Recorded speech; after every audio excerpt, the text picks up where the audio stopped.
Salut la famille, j'espère que vous allez bien. Bon, moi aussi pareil, je suis là encore aujourd'hui pour vous donner 17 conseils ou bien 17 questions à vous demander dans l'année 2023. Donc si vous n'êtes pas déjà abonné à la chaîne, je vous invite beaucoup, abonnez-vous, faites des likes, faites beaucoup de partages pour agrandir notre communauté. Donc on se dit à tout à l'heure. Cette vidéo, elle est très méga cool, donc restez connectés jusqu'à la fin pour voir tout.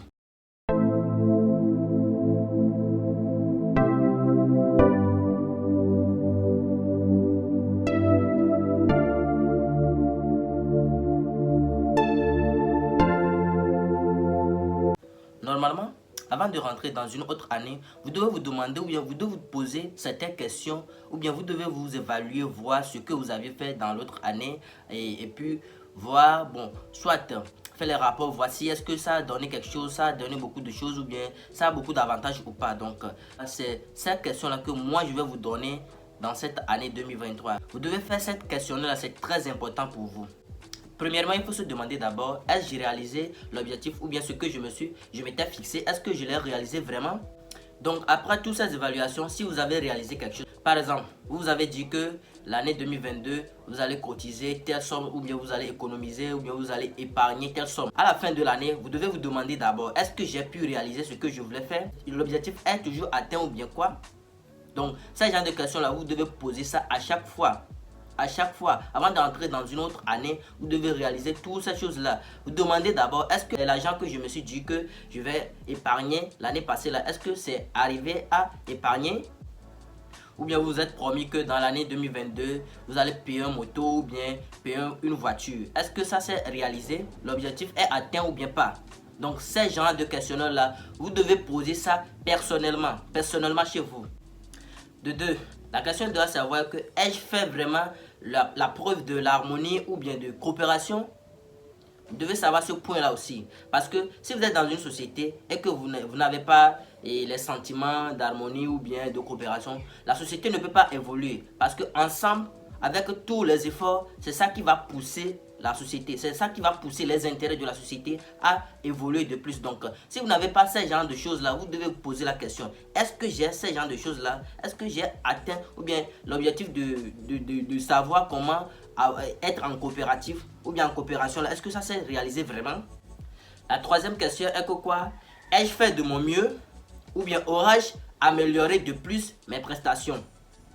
Donc, si vous avez posé vous êtes posé la question, si vous avez fait vraiment de votre mieux et que ça arrivait que vous n'avez pas fait votre mieux ou bien ce que vous devez faire, vous ne l'avez pas fait, là, je vous conseille vraiment de vous améliorer de plus.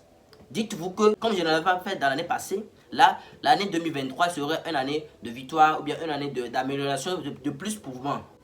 Donc, dans l'année 2023, vous allez réfléchir bien à propos de ce que vous avez fait l'année passée. Est-ce que les améliorations sont parfaites? Vous avez évolué ou bien vous êtes comme ça comme l'année passée? Donc, vous devez réfléchir à propos de ça. Et si les choses ne sont pas évoluées, essayez, cherchez à mieux évoluer parce que sans l'amélioration de ce genre de choses-là, vous ne pouvez pas évoluer dans l'année 2023. C'est quelque chose qui doit vous tenir à cœur. Donc, essayez d'améliorer tout ce que vous voulez faire. Peu importe ce que la nature de la chose ou bien ce que vous faites en ce moment, essayez d'améliorer toutes ces choses-là. Après avoir posé ces questions, ce genre de questions, ça va pousser à améliorer vos habitudes, vos comportements, même la manière de parler aux autres, la manière d'accueillir d'autres personnes. 4. Il faut vous poser la question, ai-je nui par manque de décision à mon efficacité? Et si c'est le cas, à quel point? Parfois, on prend des décisions ou bien on fait certaines choses qui nous amènent tout droit dans les trous. Mais bon, on ne sait pas parce que c'est avec l'ignorance. Mais à une minute au moins, essaye de repenser à ce genre de choses-là. Est-ce que j'ai pris des décisions ou bien est-ce que j'ai fait des choses qui ont participé à la nuance de mon développement ou du développement de la société ou bien de l'entreprise. Donc, essayez de poser ce genre de questions à vous-même pour votre évolution. Revérifiez, voir certains trucs pour voir si est-ce que le fait de prendre certaines décisions-là, est-ce que ça ne vous a pas nui par quelque chose ou bien quoi? Donc, ces genres de questions-là sont là pour votre propre amélioration. 5. Ai-je amélioré mon carrière? Et si c'est oui, en quoi? C'est certes, vous pouvez améliorer votre carrière en faisant des nombres de chiffres d'affaires très élevés, mais il y a une chose aussi, il y a un côté de coopération, d'aimabilité, beaucoup de choses. Donc si vous n'avez pas amélioré ce genre de choses là et que vous voyez que les chiffres augmentent juste pour rien, ça ne donne rien. L'argent seul ne suffit pas, seul l'argent ne résout toutes les choses, ok? Donc vous devez vérifier à savoir dans quoi vous avez votre amélioration a pu donner de plus. Et si c'est à côté argent seulement, c'est pas bon pour vous. Essayez de récapituler tout ce que vous avez fait dans l'année passée. C'est dans l'année 2023 que vous devez poser toutes ces questions-là. Hein. Donc essayez de récapituler ce que vous avez fait dans l'année passée et regardez à savoir dans tous les paramètres, est-ce que vous avez amélioré certains trucs ou bien pas. Et si c'est seulement pour l'argent, ça ne suffit pas. Vous devez améliorer aussi votre confiance ou bien votre manière de parler, votre manière d'aborder les gens ou bien même jusqu'à votre famille aussi. 6. Vous devez vous demander, ai-je assez persévérant pour améliorer ou bien pour mener bien à fond mes plans? Une chose est sûre, vous pouvez avoir des plans à béton très dur et très sérieux à réaliser. Mais si vous n'avez pas de la persévérance, vous ne pouvez pas arriver à fond. Et après tout, vous allez blâmer d'autres personnes que c'est à cause de lui, il ne m'a pas aidé, il ne m'a pas compris, il n'avait pas confiance en moi. Non, vous devez être persévérant vous-même d'abord. Croire en ce que vous faites. Après ça, vous allez organiser un groupe, un team. Les Anglais l'appellent comme ça. Donc, vous allez organiser un groupe pour travailler ensemble. Et après, vous allez les convaincre à croire ce que vous êtes en train de faire pour réaliser à fond votre plan. Donc, ce que vous devez noter ici est que quoi? Vous devez être persévérant pour amener bien votre plan à fond. 7. Demandez-vous, ai-je toujours pris les décisions avec détermination? Jack Ma, le président ou bien le créateur de Alibaba, il a dit, ce que tu veux faire, la confiance de tes parents ne compte pas. La confiance des investisseurs ne compte pas. La confiance de tes frères ne compte pas. Mais ce que toi-même, tu veux faire, ta confiance compte.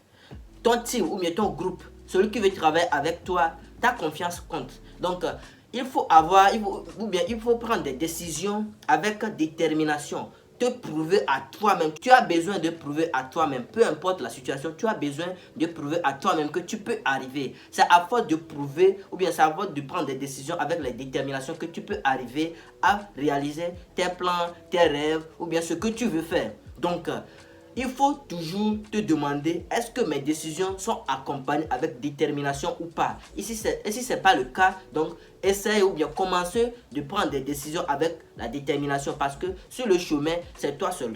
C'est avec toi seul que ça va commencer. Avec le temps, tu vas essayer d'attirer d'autres personnes dans ton entreprise ou bien dans ta société. Donc, le début, tu dois prendre des décisions qui sont très sérieux et avec la détermination. C'est avec ça que tu peux arriver à franchir le pourcentage de 80% pour arriver dans les 20%.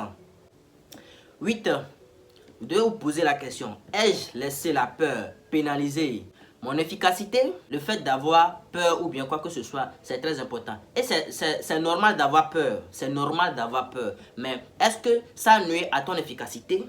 Par exemple, tu veux réaliser quelque chose ou bien tu veux te lancer dans un business et tu vois qu'il y a beaucoup d'échecs ou bien quoi. Là déjà, tu es à 90% de l'échec parce que tu penses déjà à l'échec.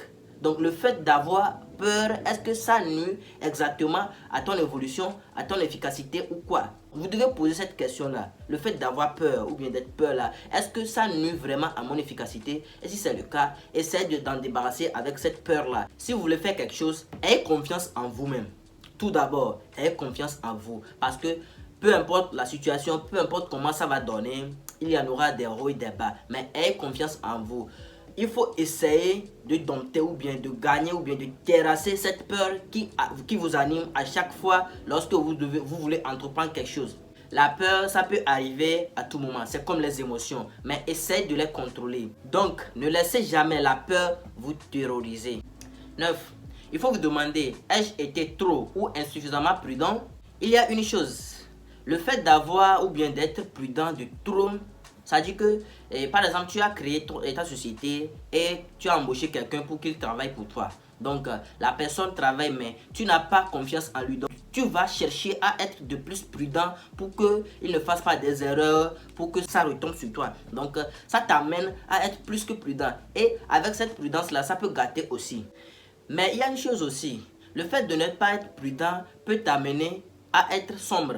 Ok, parce que par exemple, au niveau des papiers ou bien au niveau des documents et autres, tu dois être prudent en faisant toutes tes choses. Donc ça aussi compte. Mais le fait de l'être de plus, vous devez vous demander à savoir si ce qui était arrivé ou bien ce qui vous est arrivé là, est-ce que ce n'est pas dû au fait que vous êtes trop prudent ou bien plus, ou bien bon, ça dit soit plus ou bien insuffisamment prudent. Vous devez vous demander cette question là d'abord. Et c'est personnel. Demandez-vous à savoir si vos relations avec vos associés, vos partenaires sont-ils harmonieuses ou bien difficiles. Vous savez, dans une société, l'harmonie aussi compte. Être ensemble, travailler main dans la main, être aimable, avoir un intérêt commun, ça compte beaucoup pour la société. Donc, vous devez vous demander cette question-là aussi à savoir, est-ce que votre relation envers vos partenaires, vos proches, est-ce que c'est harmonieuse ou bien très difficile? Et si c'est difficile, vous savez déjà quoi faire. Parce que sans cette relation harmonieuse ou bien très améliorée, ça ne peut pas avantager ou bien ça ne peut pas évoluer ou bien ça ne peut pas vous évoluer. Donc, je vous en prie beaucoup, si vous avez ce genre de comportement, essayez de les laisser en même temps et commencer une autre vie. Abordez vos amis, parlez avec eux, soyez sérieux avec eux. C'est-à-dire même le fait d'être aimable et dans les discussions, ne soyez pas dur. 11. Demandez-vous à savoir si vous avez gaspillé votre énergie à faute de concentration dans l'effort. Par exemple, il y a certains travails qui n'ont pas besoin beaucoup d'énergie, beaucoup d'efforts. Donc, comme vous avez vu ou bien vous avez réalisé que c'est votre jour de chance ou bien c'est votre saison de chance, là, vous allez dire que vous allez dépenser beaucoup d'énergie, beaucoup d'efforts, ou bien vous allez travailler de plus pour que ça arrive à avoir quelque chose de meilleur. Et si vous ne savez pas comment mettre beaucoup d'efforts ou bien comment d'énergie dedans, vous allez finir par gaspiller votre énergie, votre puissance ou bien votre mentalité pour rien. Parce que ça ne nécessite pas beaucoup d'énergie, mais comme vous avez une autre mentalité dans la tête ou bien comme vous avez une autre idée dans la tête que c'est à cause de ça ou bien c'est comme ça que vous allez faire pour que ça arrive à être plus que meilleur, là ça va finir par, ou bien vous allez finir par détruire ce que vous êtes en train de construire. Donc dans l'année 2023, essayez de poser ce genre de questions-là. Est-ce que le fait de donner ou bien de donner à fond ou bien de mettre à fond beaucoup d'énergie dans ce travail ou bien dans quoi là, est-ce que ça ne risque pas ou bien ce n'est pas ça qui a causé votre chute? 12. Demandez-vous à savoir, ai-je été ouvert ou ai-je été tolérant envers tout? Par exemple, parfois, dans les sociétés ou bien dans les entreprises, certains patrons se disent que là, si quelqu'un a fait des erreurs, c'est à lui ses responsabilités. C'est à lui de prendre toutes ces charges-là. Donc, vous devez vous demander à savoir, est-ce que, bon, la manière de vous faire les choses-là, est-ce que ça n'amène pas vos employés à commettre plus d'erreurs ou bien ça n'amène pas vos employés à travailler dans les conditions comme eux-mêmes ils veulent? Donc, essayez de poser ce genre de questions à vous-même. Le fait d'être tolérant envers tout, est-ce que c'est bon pour vous? Et si ça remporte beaucoup pour vous, là, c'est bon. Mais si ça ne remporte pas beaucoup pour vous, je vous invite beaucoup à changer votre manière, votre stratégie de travailler ou bien de rester au boulot. Demandez-vous à savoir, est-ce que vous avez amélioré votre aptitude à rendre service aux autres? Et si oui, quel est ce genre de résultat alors? Parce que si vous voyez que la manière dont vous rendez des services à des gens ne sont pas tellement efficaces ou bien professionnels, vous avez la possibilité de les changer. Mais si vous voyez que ce genre de changement-là ne vous avantage pas ou bien ne vous améliore pas ou bien ne participe pas à votre évolution, vous devez vous demander la question à savoir si ce genre d'efficacité-là, est-ce que ça vous convient ou bien ça vous parvient ou pas. Demandez-vous à savoir si vous avez pu arriver à changer votre habitude par rapport à l'année surpassée. Par exemple, vous avez dit que vous vous êtes dit plutôt que l'année passée, vous prenez plus de cigarettes. Donc, que cette année-là, vous allez prendre moins. Et c'est la quantité que vous voulez prendre. Ou bien, l'année passée, vous prenez plus de l'alcool. Donc, cette année, vous n'allez plus même toucher un goutte. Demandez-vous, évaluez-vous à savoir si vraiment vous avez pu arriver à sortir dans ce pétrin-là. Parce que à force de vous évaluer, vous allez voir que est-ce que les résultats sont élevés ou bien c'est plus ennuyeux de plus. Donc, essayez de vous poser ce genre de questions-là. est-ce que j'ai changé mon habitude vraiment comme la manière dont je l'avais prévenu? Et si c'est le cas là, je vous donne un pouce bleu. Mais si ce n'est pas le cas, faites-vous encore d'autres efforts. Essayez de reprogrammer d'autres programmes pour améliorer votre habitude. 15. Essayez de vous demander, est-ce que mon habitude ou bien je suis très égoïste? Parce que permettez-moi de vous rappeler que l'égocentrisme, c'est un homme destructeur qui tue ou bien qui détruit soi-même. Et sa destruction, elle est très rapide. Donc ne laissez pas votre égoïsme vous détruire. C'est très important parce que l'ego, ça détruit très vite. 16. Demandez-vous à savoir si ma conduite fut-elle suffisamment amenée au respect ou pas. Parce que même à l'école aussi, parfois on voit des professeurs, mais on arrive à capter le comportement d'un seul professeur. Par exemple, comment il s'habille, comment il parle, manière dont il fait ses gestes ou bien manière dont il marche. Donc, on arrive à capter le comportement d'un seul professeur et on veut ressembler forcément à ce professeur. Donc, demandez-vous à savoir ce que vous faites, votre comportement, la manière dont vous parlez ou bien la manière dont vous exercez votre autorité dans l'entreprise. Est-ce que ça amène au respect ou pas? 17 pour terminer, demandez-vous à savoir, cette poste où vous êtes aujourd'hui, là où vous avez occupé aujourd'hui, est-ce que vous l'avez mérité vraiment? Est-ce que vous êtes digne d'occuper cette poste vraiment? Si c'est le cas, faites toute votre possibilité de faire augmenter ou bien de faire développer ou bien de faire évoluer votre domaine.